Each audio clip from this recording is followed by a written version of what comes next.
Good morning. Thanks so much for the opportunity to present at this session. These are my disclosures, sources of grant support from industry and federal sources, as well as some consulting work that I do.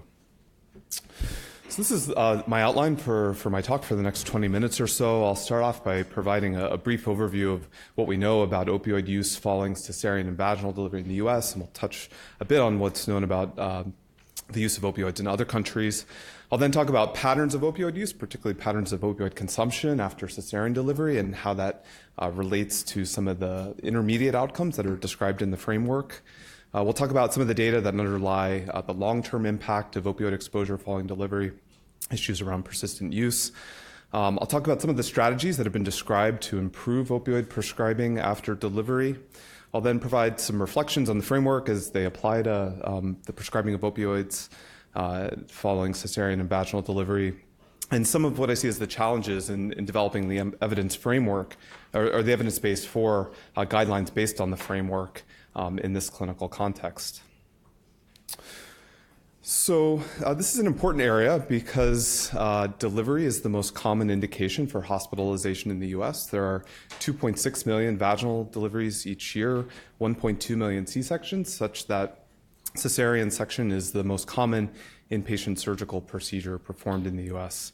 It's thus a frequent source of opioid exposure for young women, many of whom may be opioid naive. So data suggests that between 75% and 90% of women in the US fill an opioid prescription following delivery. The quantities dispensed tend to be in the range of 30 to 40 tablets, most commonly oxycodone 5 milligrams or hydrocodone 5 milligrams. And this isn't surprising. Cesarean delivery is a surgical procedure and opioids are frequently used following surgeries. But what might be more surprising is the fact that opioids are widely prescribed in the US following vaginal delivery. These are some data from a nationwide cohort of commercially insured beneficiaries who delivered vaginally. And we found that 28.5% of women filled an opioid within 1 week of discharge following vaginal delivery. This rate was relatively stable from 2003 to 2015. Women were dispensed substantial quantities of opioids. The MME equivalent was equivalent to a median of 20 tablets of oxycodone 5 milligrams with an interquartile range of 15 to 30. Interestingly, there was really significant variation in practice. Women who delivered in the Northeast, 11% filled an opioid compared to 37% in the South. We recently did an audit of our prescribing practices at the Brigham and found that just 1% of women are dispensed an opioid after vaginal delivery. And if you look at the guidance from ACOG, the recommendation is that opioids only be used if patients have pain that's refractory to NSAIDs and acetaminophen. The US really stands out in terms of this prescribing behavior. This is taken from an editorial that was published in the British Journal of Anesthesia. And the authors of the editorial surveyed leaders in obstetrics and obstetric anesthesia, all of the countries that you see listed there, and asked them about prescribing of oral opioids after delivery. And as you can see, all of the countries surveyed, the respondents said that they almost never prescribe opioids following vaginal delivery, except the US, where they're prescribed on a regular basis. Even for cesarean delivery, most of the countries, opioids are almost never used, with just France reporting occasional use. South Africa reported them being used on a regular basis, and the US and Canada really standing out in that they're almost always prescribed following cesarean delivery. So turning now to some of what's known about the use of oral opioids after cesarean delivery. We have really very little data for vaginal delivery, but there is some data for cesarean delivery, which I'll present here. So we conducted a survey study at 6 academic medical centers from around the US. We enrolled 720 women who underwent cesarean delivery and contacted them 2 weeks after their discharge and administered a standardized interview about their use of oral opioids following discharge. 85% of the women in this cohort filled a prescription for an opioid. And what we found when they were surveyed at 2 weeks is that women tended to consume just about half of what they were prescribed. So the median number of tablets dispensed was 40, the median number consumed was 20, such that the median number of leftover tablets was 15. when we asked them about what they did with the leftover medications, for those that had leftover medication, 95% reported not disposing of the leftover medications at the time of the interview. And this is consistent with surveys that have been done in other clinical settings. Patients tend to hold on to the leftover opioids that they're dispensed. So if you generalized our findings to the entire US population, this would suggest there are approximately 20 million opioid tablets from leftover medication introduced to communities from cesarean delivery alone each year. So one of the interesting findings in our study was the relationship between the number of tablets prescribed and the number of tablets consumed. So on the x-axis here, we have number of tablets prescribed, ranging from about 10 to 80 at the high point, and then on the y-axis, the number of the patients consumed, and this is a fitted trend line. And as you can see, what we observe here is that the more patients are prescribed, the more they tend to consume. And this is independent of all of the patient characteristics we were able to adjust for. So patients' pain scores at the time of discharge, characteristics of their delivery, their analgesic management, all of the potential confounders we were able to measure in our data. And what we find is that the variation in prescribing is largely driven by institutional preference or individual provider preference. There's very little individualizing of prescriptions, suggesting that the trend line that we observe here is really an anchoring and adjustment type of heuristic. If patients go home with a large amount of opioids, they tend to think they should consume a large amount of opioids, whereas if patients go home with a more limited supply, they tend to consume less. And this will have important implications when we think about how to define normative opioid requirements, and we'll come back to this in a bit. So we then went on to look at what the relationship was between the amount that patients were dispensed with some of the intermediate outcomes of interest. And so we divided the patients into tertiles based on the number of pills. Most of these were prescriptions for oxycodone 5 milligrams, a few for hydrocodone 5 milligrams. And consistent with what we saw on the last slide, the more patients were dispensed, the more they tended to consume. Interestingly, while they consume more, there was no change in patient satisfaction levels with their analgesic regimen across the different tertiles, nor was there a difference in observed pain scores at either 1 or 2 weeks, nor was there a difference in the proportion that requested or required a refill. The only difference, as patients were prescribed more, they tended to report more opioid-related side effects like nausea and constipation. So we'll now talk a bit about some of the long-term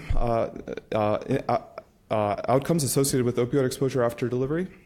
And we sought to get at this question of what the risk that a woman exposed to opioids after cesarean delivery has of becoming a persistent opioid user. So we defined a cohort of about 80,000 commercially insured opioid-naive women who were dispensed an opioid following their vaginal delivery. And then we used trajectory models to define distinct patterns of opioid use in the year of follow-up. So trajectory models had been relatively widely used in the adherence literature, and here we applied them to adherence to opioids after delivery. So we defined 6 trajectory groups. You can see most of the trajectory groups, the woman filled a single opioid prescription, and some of the groups filled a second opioid prescription, and then the filling patterns go down to a low baseline level of use. But in this group, what we term the persistent users, women filled an opioid prescription after delivery and then continued to fill on a regular basis during the year of follow-up. This was just 1 in 300 of the women in our cohort, so a small fraction of the women that we studied. But when you think about the fact that there are 1.2 million C-sections each year, the number of women that are potentially transitioning to this pattern of persistent use is not small. And this is a relatively select population. So these are patients who are opioid naive, who are commercially insured. Some of the evidence that's emerged subsequent to this paper suggests that rates of persistent use are higher for those with some history of opioid exposure, as well as those that are on Medicaid. This rate of persistent use was higher than the baseline level of new persistent opioid use observed in a control population of women who delivered vaginally who were not prescribed opioids. We then looked at risk factors for being a persistent user and found that those who were younger, who had a history of smoking, who had used other drugs of abuse, had certain pain conditions during the baseline, including back pain, fibromyalgia, headache, evidence of depression or anxiety disorder, evidence by use of antidepressants or benzodiazepines, were all at significantly higher risk for becoming persistent users. We did look at whether there would be an association between the amount of opioids that were prescribed and the risk of persistent use, and we looked at this a number of different ways, the MMEs that patients were prescribed, the number of tablets. We weren't able to identify a clear association, although our analysis may have been underpowered with respect to evaluating this association. Other groups have also observed a relationship between opioid exposure following cesarean delivery and persistent use. This is work from Eric, who's on the committee. So his group defined persistent use as 10 or more prescriptions or more than 120 days supply of an opioid in the first year after surgery, excluding the first 90 days. And compared to a control group, women who delivered by cesarean and had an opioid dispensed were at 24% higher risk of becoming a persistent user than the controls. We and others have begun to look at this in the context of vaginal delivery. There was a paper earlier this year from Tennessee, based on Tennessee Medicaid data. That group defined persistent use as greater than one prescription opioid fill during each 45-day period from day 43 through day 365 after delivery. And they found that, women who were dispensed an opioid in the first 7 days after delivery compared to those who were not dispensed an opioid had a 2.5-fold higher risk of becoming a persistent user. They then looked at the subgroup of patients who received a refill, so who filled from the date of discharge to day 7 and then again within the first 43 days after delivery. And they found that those patients had nearly a 30-fold increase in the risk of becoming a persistent user based on their definition. We've done some work using nationwide Medicaid data, using the definition of persistent use that Eric suggested, greater than 10 prescription fills or greater than 120 days supply in the year of follow-up. And using a propensity score matched cohort, we observe about a 2.5-fold increase in the risk of persistent use associated with being exposed to opioids after vaginal delivery. Interestingly, our risk difference suggests an excess of 2 new persistent users for every 100 women exposed. Because of the significant variation in prescribing practices, we were able to define a hospital-based instrumental variable. So the hospitals that are in the lowest decile for opioid prescribing, less than 5% of women who deliver in those hospitals receive an opioid, and those who deliver in hospitals in the top decile, about 75% are dispensed an opioid. And taking advantage of that, we were able to develop a risk difference estimate of 1.3 excess new users for every 100 exposed, using that approach, which potentially accounts for some of the unmeasured confounders that might be associated with opioid filling if the analysis is done using traditional methods. So I'm now going to talk about some of the strategies that have been described to improve opioid prescribing after delivery. So one approach that our group has piloted is the use of shared decision-making. So shared decision-making has been demonstrated to improve outcomes and patient satisfaction in a wide variety of clinical settings, but had not been previously applied to opioid prescribing for acute pain management. So we developed a tablet computer-based decision aid that formed the basis of a shared decision-making session. And in the shared decision-making session, women were given information on typical trajectories of pain resolution following cesarean delivery, expected opioid use based on the pain scores that they were having in the hospital, using survey data, some of the risks and side effects associated with opioid use, and then alternatives to opioids like NSAIDs and acetaminophen. And this is a couple of screenshots from our decision aid. Then at the conclusion of this interaction, patients were asked to choose the number of tablets of oxycodone 5 milligrams that they wanted to be prescribed up to our institutional standard, which at the time was 40 tablets. So at the time of the study, everybody at MGH got 40 tablets of oxycodone. 51 patients were enrolled in the study and 50 patients received the intervention. And interestingly, when we gave patients the choice, they chose just half of what they were offered. So the median number of tablets chosen was 20. This approach did a good job of aligning what they were prescribed with what they actually used, so that the median number of leftover tablets was just 4. Rates of refill were relatively low, and rates of patients reported being satisfied or very satisfied with their pain management were quite high. So while this was just a pilot study and more work needs to be done to develop this approach, we think this is a promising way to potentially align what patients are prescribed with what they use and avoid overprescribing. Another approach that's been described in the literature comes from a group at Vanderbilt. They developed a prediction tool to individualize prescriptions based on inpatient use. So they looked at the amount of opioids patients received from 24 hours after delivery to 72 hours after delivery, and then calculated what their predicted use was after they were discharged. And then they randomized 172 women to either standard prescription, which at their institution was 30 tablets, or to this individualized approach to prescriptions. And they found with individualizing the prescriptions, there was a significant reduction in what patients were prescribed, and there were 50% fewer unused tablets when patients stopped taking opioids. Importantly, pain outcomes did not differ between the two groups. So we decided at the Brigham to combine elements from each of these approaches and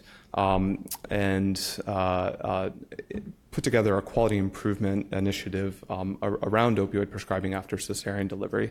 So all of our patients are treated with round-the-clock ibuprofen and acetaminophen. And then about 2 years ago, we eliminated the routine ordering of oral opioids following cesarean delivery.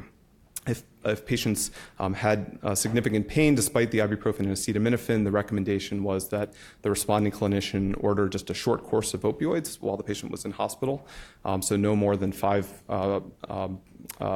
milligrams of oxycodone every 6 hours for 6 doses. And then we developed an algorithm that coupled opioid prescribing at discharge to patterns of opioid use in the hospital, combined with an element of shared decision-making. So if patients had no opioids since the time of delivery, they were not discharged with opioids. If they had no opioid use in the final 24 hours of their hospitalization, the recommendation was to prescribe less than 10 tablets, and if they were using at the time of discharge, less than 20 tablets. And if they were prescribed opioids, we used a shared decision-making approach where patients could select the number they wanted up to either 10 or 20 tablets. So after implementing this QI intervention, the proportion of patients who received opioids in hospital went from 68% to 45%, and the proportion who received any opioids at discharge went from 91% to 40%. And then you can see the quantities that were dispensed also decreased somewhat. There was no difference in refill rates in either of the two groups. And then when we looked at pain scores while the patients were in hospital, they were also indistinguishable between the two groups, despite the post-intervention group receiving far, far less opioid. So to summarize where we are with the evidence, I think there's pretty clear evidence that opioids are routinely overprescribed in the U.S., with nearly 30% of vaginal delivery patients being dispensed an opioid. We have data from cesarean delivery suggesting that higher quantities prescribed leads to higher consumption and more side effects and more leftover medication, but not necessarily improved analgesia or a decrease in refill rates. There's clear evidence in the literature of a link between opioid exposure following both cesarean and now vaginal delivery and persistent use. We don't know whether this risk is modified by the quantity or dose that patients are dispensed. We've also seen a number of studies now suggesting that approaches to individualizing dosing have great promise, although we do need more data in this space. And there's emerging evidence suggesting that many patients don't require opioids following cesarean delivery. So I wanted to provide a few reflections on the framework as applied to opioid prescribing after delivery. And one point that I would make is the importance of incorporating non-opioid analgesics into the framework. We have good evidence that supports the use of round-the-clock NSAIDs and acetaminophen. These will often provide adequate analgesia following both vaginal and cesarean delivery without opioids. And when used with opioids, they significantly reduce doses required. If we think about defining normative requirements or recommendations about what should be prescribed, this will be heavily influenced by whether these agents are being used. So I think it's important that the framework incorporate procedure or injury-specific recommendations for non-opioid analgesics. Another point that I think is worth touching on is the question of whether days supply is a meaningful concept or a meaningful way to make recommendations around opioid use following acute injury. I know this was touched on in some of the comments, 30 states now have introduced legislation limiting the quantity of opioids prescribed to a certain number of days supply, 5 or 7 days typically. But a 5-day supply can mean a wide range of things depending on the assumptions that underlie how the opioids are used. So if we assume that patients take 2 to 3 tablets a day for severe pain, a 5-day supply would be dispensing 15 tablets. If we assume that they take 2 tablets every 4 hours round the clock, a 5-day supply would be 60 tablets. So the number of tablets or MMEs is likely to be a more meaningful measure upon which to make specific recommendations rather than days supply. And to make this point, we abstracted from our nationwide Medicaid data the number or quantity of opioid dispensed. So these are patients who received oxycodone 5 milligrams, and then plotted it against the days supply that was recorded in the prescription claim. And you can see there's wide variation and a lot of overlap between the amount dispensed for different days supply. Another point I would make is just that there's a real need for individualizing prescriptions. So we reviewed several studies that suggest there are approaches that can better align prescriptions with analgesic needs, including shared decision-making, and algorithms based on inpatient consumption. Optimal prescribing will likely not be based on a fixed quantity, but rather individualized prescribing amounts. And so I think the framework should encourage the use of strategies to individualize prescriptions rather than using a fixed quantity that's procedure and injury specific. And a way forward may be to make recommendations regarding a suggested upper limit that can be coupled with an individualized prescribing framework. And then finally, there's the question about the need for opioids. So we need further data to define whether opioids are even routinely needed. In most other countries, as we discussed at the outset, opioids are almost never prescribed following vaginal or cesarean delivery. So can this approach be used in the US without compromising effective analgesia? Really, an optimal dosing strategy may be to avoid opioids altogether. Okay. So I think I will maybe, I'll just touch on this point quickly. So as we think about trying to define what a prescribing recommendation should be, I think it's going to be challenging to define what a normative requirement is based on survey data. I showed this slide earlier where we looked at the relationship between the number of tablets prescribed and the number that patients consumed. 2 weeks ago, there was an article in a research letter in JAMA where an institution described their changing in guidelines around prescribing for ACL repair, and they shifted from 50 tablets of Percocet to 30 tablets of Percocet, and then finally to 30 tablets of Percocet plus education. And they found that as they shifted, the quantity that patients consumed also changed. So patients tend to take about half of what they were prescribed. So normative requirements derived based on patient survey will likely depend on the quantities prescribed, and liberal prescribing systems or providers, if surveys are done in those contexts, will yield markedly higher estimates than if they're conducted in settings where prescribing is more judicious. So thanks very much for your attention.